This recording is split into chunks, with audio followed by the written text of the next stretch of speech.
सांगता शुभा अरे करावं लागेल सईबाईशी लग्न तुला. महाराज छत्रपती शिवाजीराजे एकही शब्द बोलले नाहीत.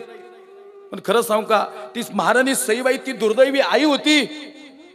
ती शंभूराजांना दूध नाही पाजता आलं, शेवटचा श्वास घेत होती ना, त्यावेळेस फक्त शिवराय जवळ सोबत होते महाराणी सईबाईंच्या.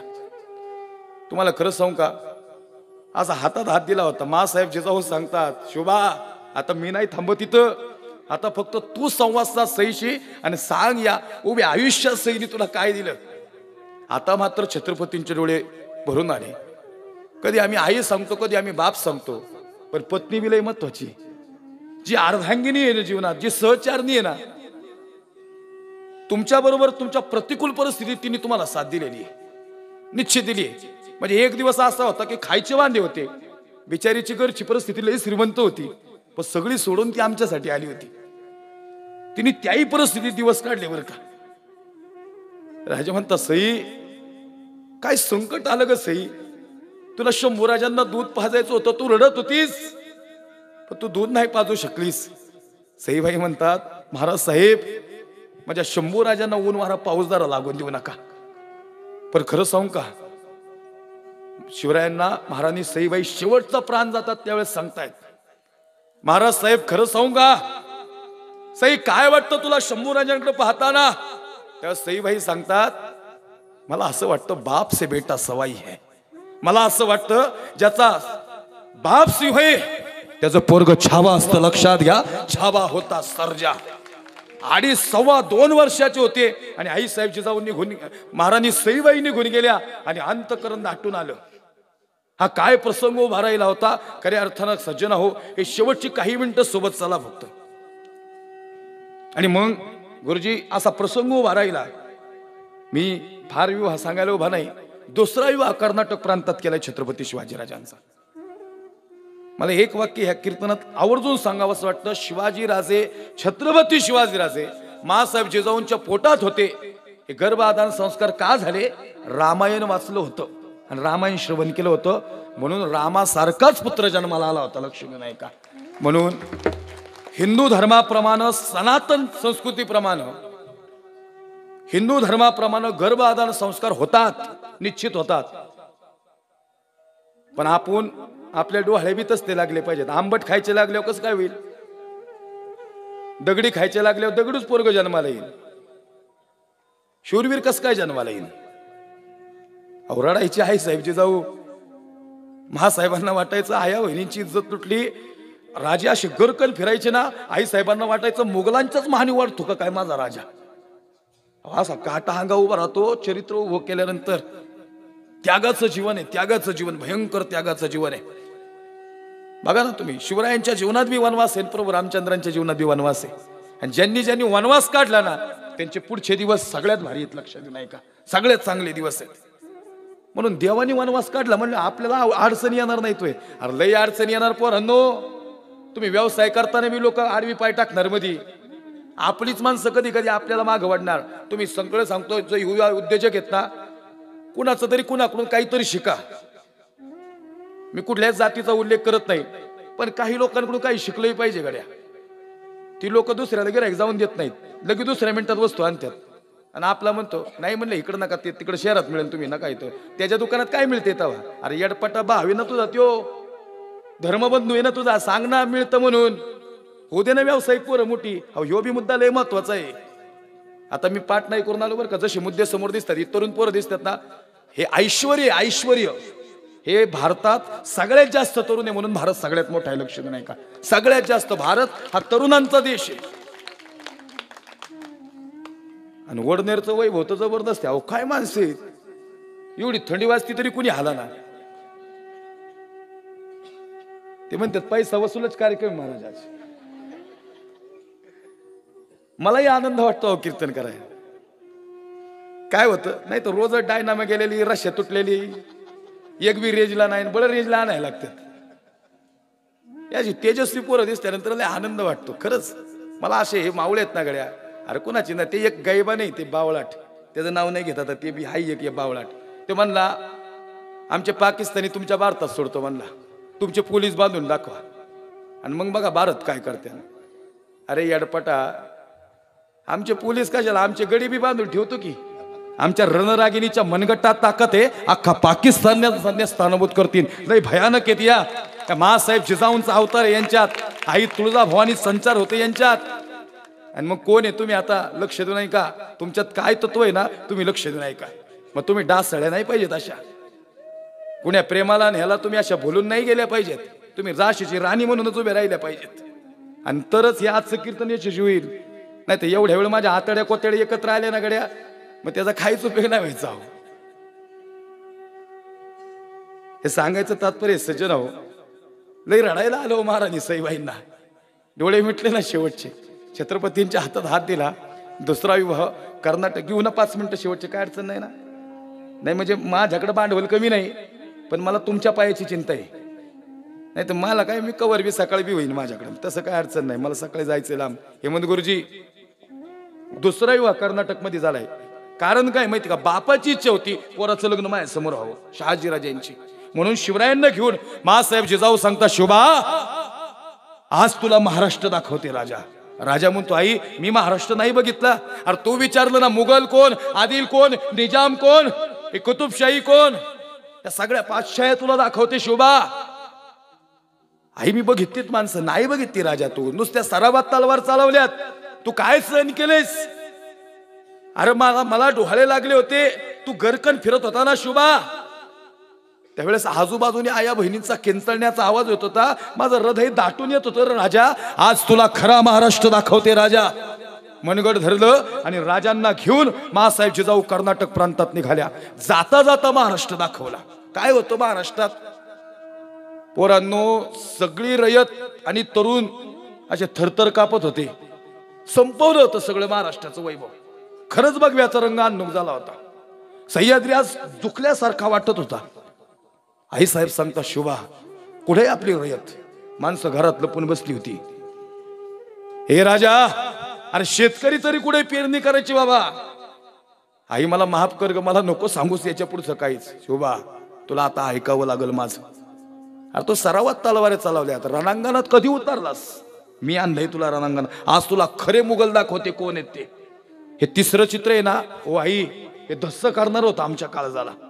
इतिहास वाचत असताना, अभ्यासत असताना, एक स्त्री धारातीर्थी पडलेली आणि धारातीर्थी पडलेल्या स्त्रीच्या डोक्यापासून नखापर्यंत तिला फाडलेलं.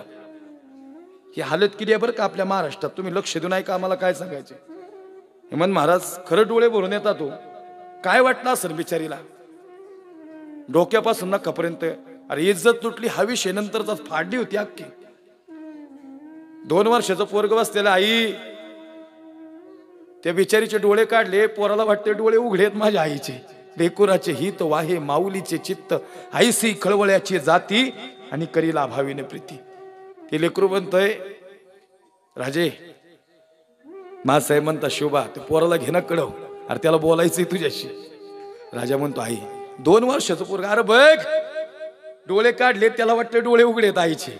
राजाने अंगावरची शाल घेतली आणि तिच्या अंगावर टाकण्याचा प्रयत्न केला. मासाहेब जिजाऊंना राग आला. जिजाऊ मासाहेब सांगता, शोभा यासाठी नाही आणलं तुला. अरे जिवंत होती तवाच रक्षण करायला कोणीतरी पाहिजे होतं. अरे तिला घेरली रे सगळ्यांनी सगळ्या बाजूनी. ती एकटी पडली होती, तुला माहिती नाही. सगळ्यांना धावा करत होती ती. कोणीच आलं नाही. शोभा आज तुला उभं करते यासाठी बघ. राजा म्हणतो, आई अरे हे पोरग, अरे बोलत ते, त्याला तुझ्याशीच बोलायचंय म्हणून तुला आणलं इथं. महाराज 2 वर्षाचं पोरग योगेश महाराज कडावर घेतलं आणि ते पोरग सांगते, राज लय भूक लागली जी. नरड कोरडं पडले. असं वाटतंय आई जवळ घ्यावी, आईने दूध पाजावं. पण या सैतानानी दोन्ही हात पुढे उभे केले माझ्या आईने. म्हणले शेवटचं दूध पाजून द्या माझ्या बाळाला. यांनी दोन्ही हात काढून टाकले. हो काय हाल केले बघा. हे सांगायचं तात्पर्य सजना हो, ज्या वेळेस हृदय भरून येत होतं ना, आता राजांचं अंग थरथर कापत होतं. राजा सांगतात, आई साहेब म्हणतात, हे शोभा अरे काय होतंय? शोभा म्हणतो, मा आता तू थांब बर काही साहेब, आता मला बोलू देत. अरे बोलतोय हे पोरग. राज आमचा हा दरवड संपलाय हो, तुम्ही होणार का सांगा ना हा दरवड. राजे म्हणतात, आई अरे लय भयानक पद्धतीने मारली ना आपली भगिनी. आई मी नाही सुट्टी देणार कुणाला. या भगिनीसाठी राजाचे डोळे भरून आले पहिल्यांदा. आणि मग मला खरं सांगा तुम्ही, राजाने शपथ कुणासाठी घेतली? या सैतानाच्या या जबड्यातून, या कहरातून आपली बहीण सोडवण्यासाठी शपथ घेतली. आणि परत आपण तिकडं जायचं का? मग कळलं नाही तुम्हाला? आता लक्ष देऊन ऐका योगेश बाबा, हे बोलणं लय गरजेचं या, नाही तर उद्ध्वस्त होईन काही दिवसातच महाराष्ट्र आपला. मला काही काही ठिकाणी अजून मी हिरवे झेंडे उभे राहते दिसतात. आता बोललोच की स्पष्ट, आज काळीच धडधड होतं. मला खरंच वाटतं मी भारतात आहे ना. आता घेईन का कोणी संशय कीर्तनकारावर? नाही तर आमच्या बिलही संशय घेतात. काही म्हणतात मुसलमानाचा आणि कशाला बोलावला. अहो धर्मासाठीच जाणार आहे आम्ही, आमची लेकरं बाळ धर्मासाठीच जगणार आहे. तुम्हाला काही वर्षातच माझं पोरग बी तो उभा असेल कीर्तनाला, थेट सांगतो पोरग उभा असेल, आणि ते बी धर्मावरच बोलेल. ते म्हणन माझा बाप धर्म सांगताना गेला ना, मी बी धर्म सांगताना जाणार. हे जगलं पाहिजे बरं का. हे धोटाण सांगायला नाही आलं तुम्हाला. आता हे सांगताना लय अडचणी उभे राहते. एखादा व्हिडिओ व्हायरल झाला तर आडवते थेट गाड्या आमच्या लोक. ते उगा आम्ही थोडीचे आहेच भयानक पहिल्यापासून म्हणून ऐकत नाहीत. महाराष्ट्रातली माणसंच भयानक आहेत. आता एका झपक्यात अफजल उडावला म्हणल्यावर कसती येते. हे रक्त कसं भयानक आहे का नाही? तेच रक्त आहे आपल्यात. लक्ष नाही का? तीच मावळे, तीच माणसं परत जन्माला आलीत. त्याच रदनागिनी परत जन्माला आल्यात. पण आपण विसरलोय आपण कोण आहे. महासाहेब जिजाऊ सांगता शुभा, अरे काय होतंय? राजा म्हणतो आई अरे पोरग बोलतंय, अरे संपवलंय. मग शिवबा सांग ना. राजानी दोन्ही मुठी आवळल्या आणि राजानी खऱ्या अर्थानं मनगट थरथर अंग कापायला लागला. राजा म्हणतो मा आता नाही राहत. आया बहिणींची इज्जत लुटली या सैतानाने. अरे मुघल आदिल निजाम कुतुब डच आणि फ्रेंच यांच्या मानगुट्यावर बसल हा शोभा. अरे काय करशील राजा? राजा म्हणतात मा साहेब दुधाचे अभिषेक करून लईराजे झाले. मासाहेब दुधाचे अभिषेक करून लईराजे झाले. पण आज शंभू महादेवाच्या पिंडीवर खऱ्या अर्थानं वर्णेश्वर शंभू महादेवाच्या पिंडीवर रक्ताचा अभिषेक करून या स्वराज्याची शपथ घेणारा जगाच्या पाठीवरचा पहिला राजा छत्रपती शिवाजी राजे भोसले, ज्याने रक्ताचा अभिषेक केला. आणि एक एक माणूस उभा राहिला, स्वराज्य उभं राहिलं. एक एक स्वराज्यासाठी सामील झाला. यसाची कंक आला, बहिर्जी नाईक आला, हंबीरराव मोहिते आले. आणि ज्या मातीतून मी येतो, ज्या कोंढाण्या किल्ल्याच्या पायथ्यातून मी येतो, तो तानाजी मालुसरे या स्वराज्यात सामील झाला. कोण ताना आहे? तानाजी मालुसरे. कोंढाणा म्हणजे सिंहगड, भजी खायला जायचा गड नाहीये. त्या गडावर रक्त सांडलंय आमच्या तानाजी मालुसरेंनी. शेवटचा श्वास गेलाय तिथं. राज डोळे मिटून घेतो, एकदा मिठी मारायची राज तुम्हाला. हे थरथर कापत होतं शरीर. हे ताना अरे होईल की होईल. राज राज राज अरे जातो कोढाण्यावर. राज जातो कोढाण्यावर. राज होईल माझ्या रायबाचं लग्न. राज होईल की माझ्या रायबाचं लग्न. पण ऐका ना राज, आधी लगीन कोढाण्याचं आणि मग माझ्या रायबाचं. आणि मग रायबाचं. आधी कोढाण्यावर भगवा फडकवणार, उदय भालाला उभा फाडणार आणि मगच तानाजी देहातला प्राण सोडणार. याला कमिटमेंट म्हणतात हिंदुत्वाची. लक्ष देऊन ऐका. हे एका झपक्यात उदयभान हाणला, कोंढाण्यावर भगवा फडकवला आणि मग कोंढाणाच गर्जना झाली. गड आला, सिंह मात्र गेला. ही मातीतली माणसं आहेत. लक्ष देऊन ऐका. नुसती मातीसाठी नाही गेली, मातीत नाही गेली, ही माणसं मातीसाठी गेली. लय भयानक. हिरोजी इंदलकर, हंबीरराव मोहिते. आणि हंबीरराव मोहिते, हे हंबीरराव मोहिते म्हणजे मामा होते धर्मवीर शंभूराजांचे. हंबीरराव मोहिते धर्मवीर शंभूराजांचे मामा. 2 मिनिटं राहिले कीर्तन. लक्ष देऊन ऐका. 3 मिनिटात खऱ्या अर्थानं 2च मिनिटात.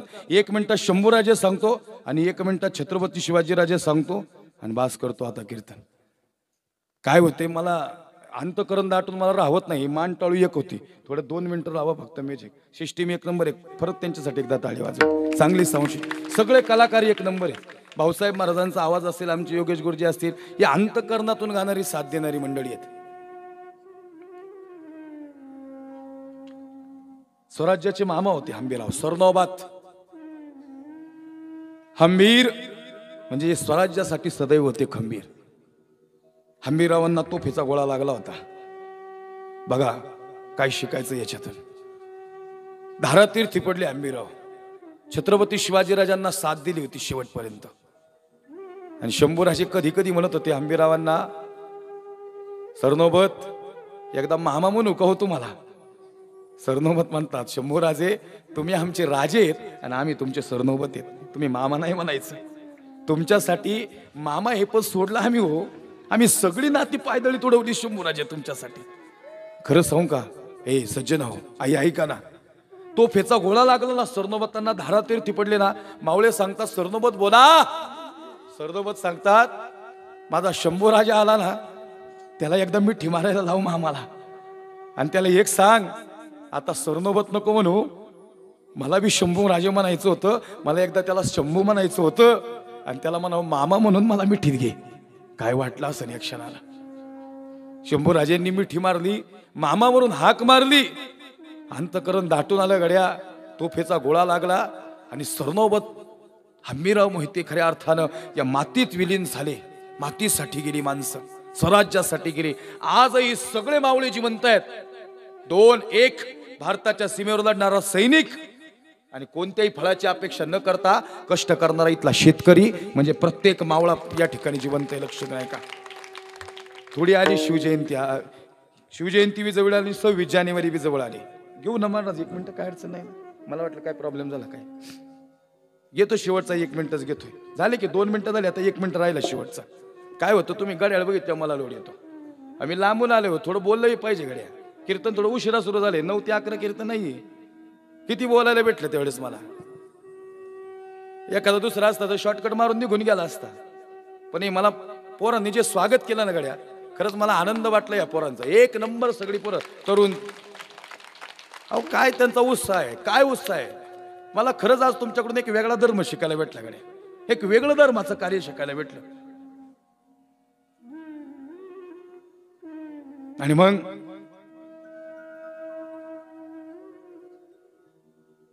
ते सीमेवर लढणारा सैनिक का सांगितला, खरंच ते शंभूराजे आहेत, ते मावळे आहेत. परत जन्म. इथं कुणीतरी यसाजी बसलाय, इथं कुणीतरी हम्मीराव मोहिते बसलेत, आमचे भाऊसाहेब महाराज, संभाजी काऊजी कोंडाळकर असतील, ते विनेकरी शेलार मामा असतील, तिकडे आमचे तानाजी मलुसरी बसलेत, पोरं भगव्या टोपीत आहेत ना. परत मावळे जन्माला आलेत. ती काही उगा एवढी एनर्जी आहे का त्यांच्यात? ऐका ऐका आई ऐका ना, शंभूराजांनी लय मोठं कार्य केलं. मी एकच शेवटचा संदेश देईन या कीर्तनात जाता जाता. आपलं संघटन लय महत्वाचं आहे. जेवढी आपली एकी ना, आपल्यावर कोणीच हवी नाही होऊ शकत, कोणीच नाही. पण आपल्यातले जर फितूर झाले ना, मग लय अवघड कार्य होईल. लक्ष द्या ऐका तरुणांनो, हा शेवटचा संदेश घेऊन जा. आपल्याला किड्या मुंग्यांगत अजिबात जगायचं नाही. लक्ष द्या ऐका. किड्या मुंग्या येतात, त्यांची विचारपूस बी कोणी करत नाही. आपल्याला मनुष्याचा देह मिळालाय.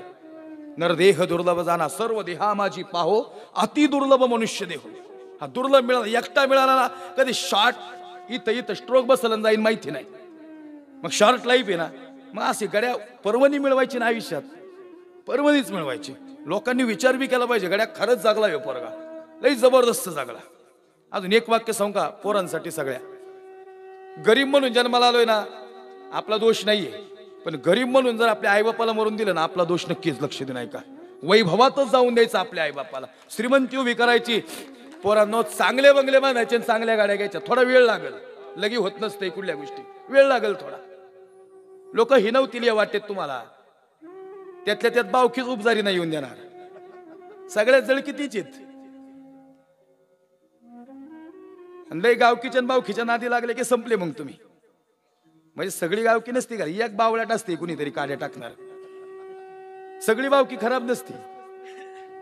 लक्ष दे नाही का मला काय सांगायचे. पण तुम्हाला कर्तृत्व निर्माणच करावं लागेल. प्रभू रामचंद्र काय आहेत माहितीये का? 7 समुद्रापर आज बी प्रत्येकाच्या मुखात प्रभू रामचंद्राचं नाव. कर्तृत्व जबरदस्त होतं, जबरदस्त करतो. काय तेज होतं.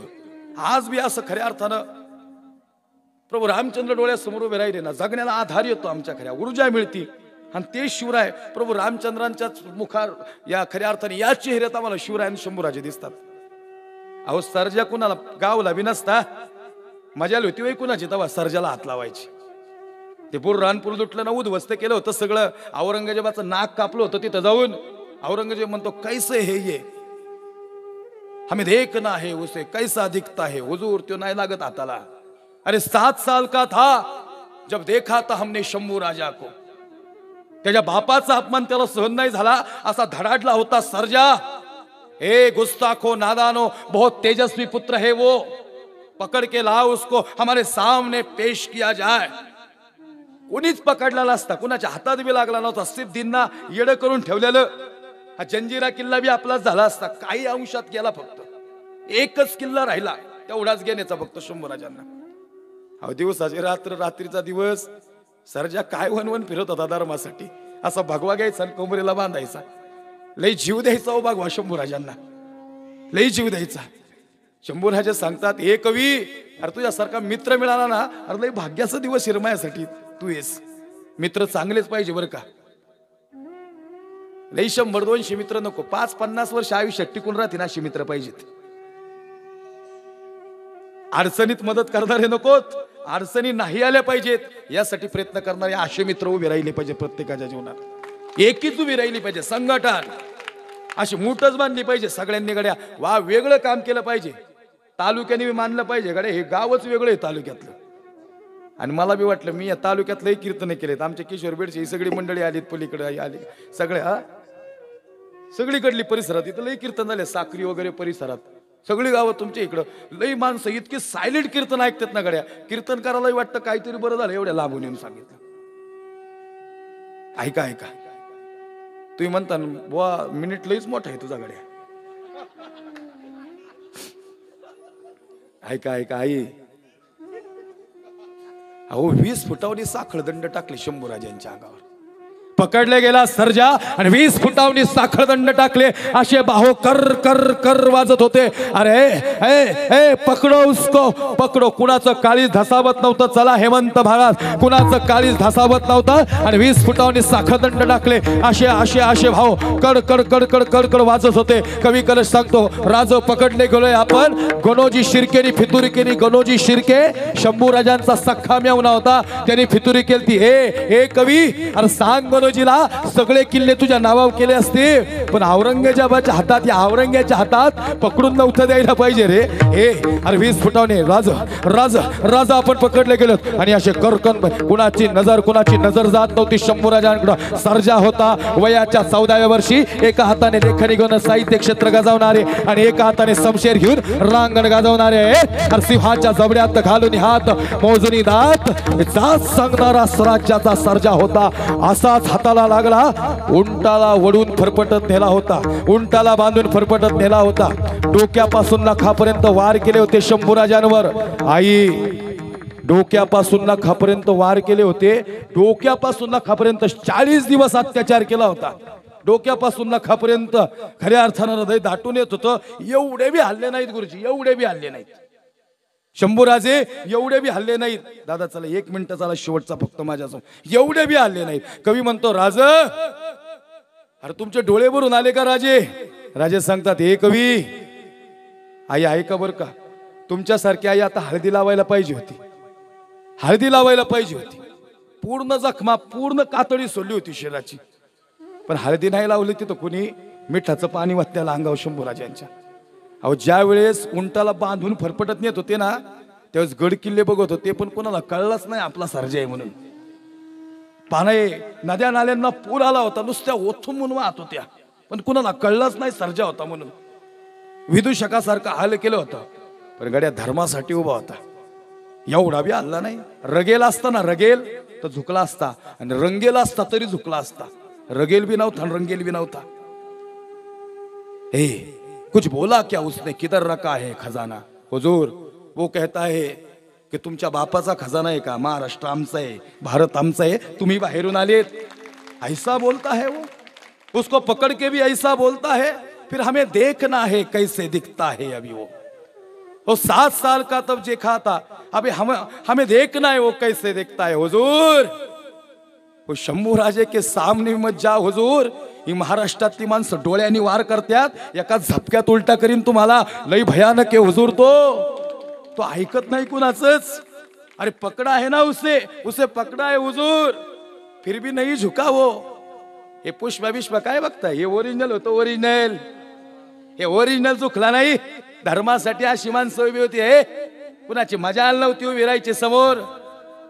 ते सिंहासन सोडलं आणि औरंगजेब म्हणतो, हे गुस्ताख हो, अरे देखो इसका तेज, बघा इची नजर, बघा याचा तेजस्वी ओजस्वी चेहरा. अरे इस जैसा एक भी पुत्र है क्या हमारे जनान खाने में?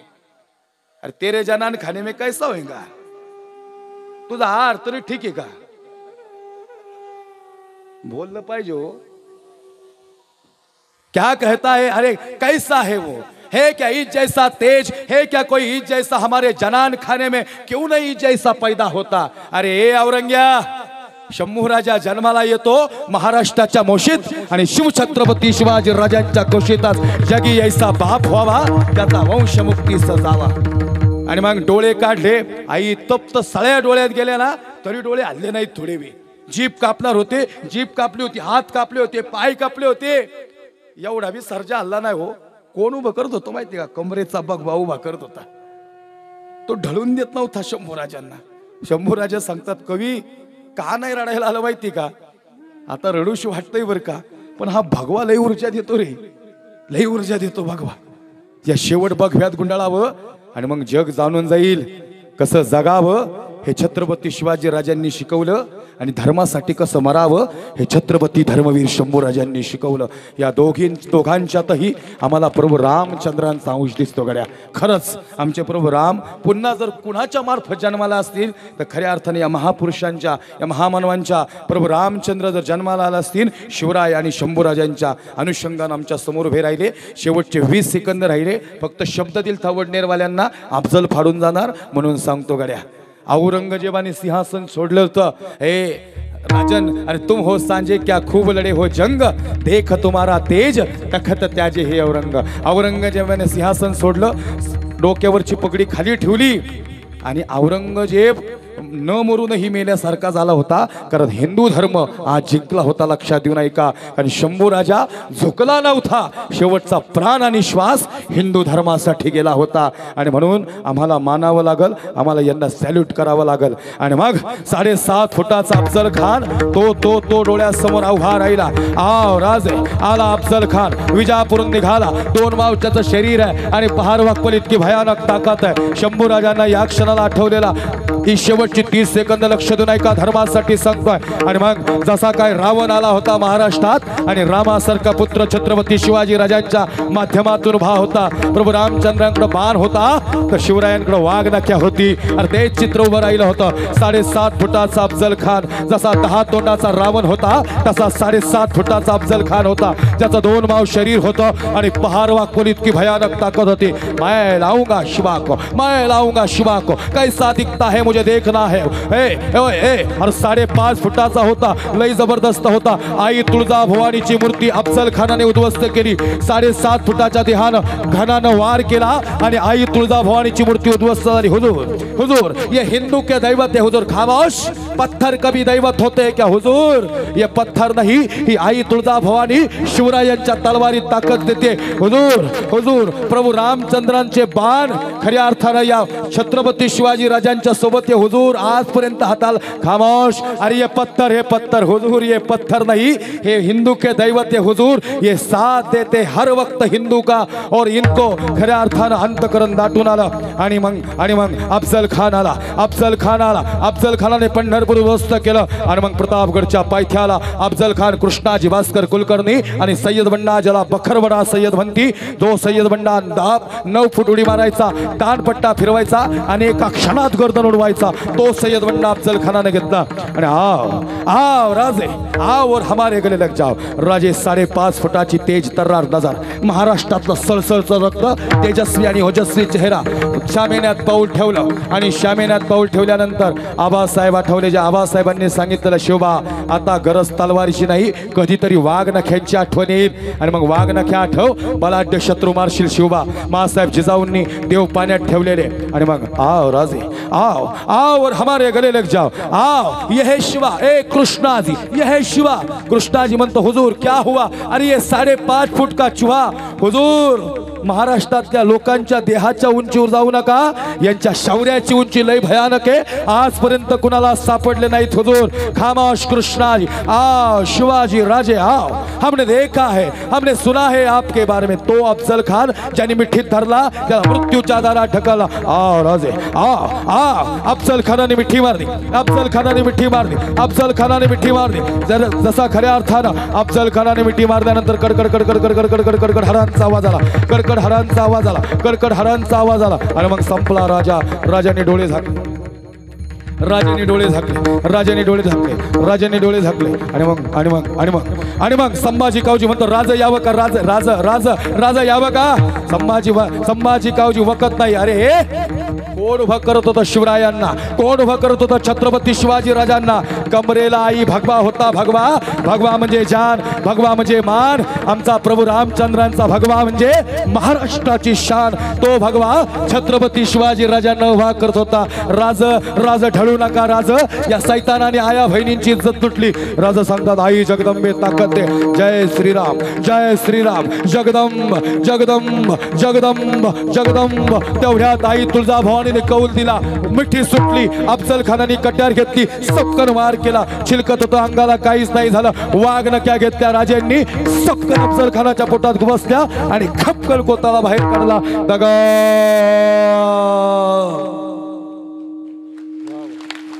अरे ये दक्कन के शेर ने दगा किया. चल कृष्णाज आला. कृष्णाज उडी टाकली. राजांच्या मस्तकावर वार केला. राजा पडणार.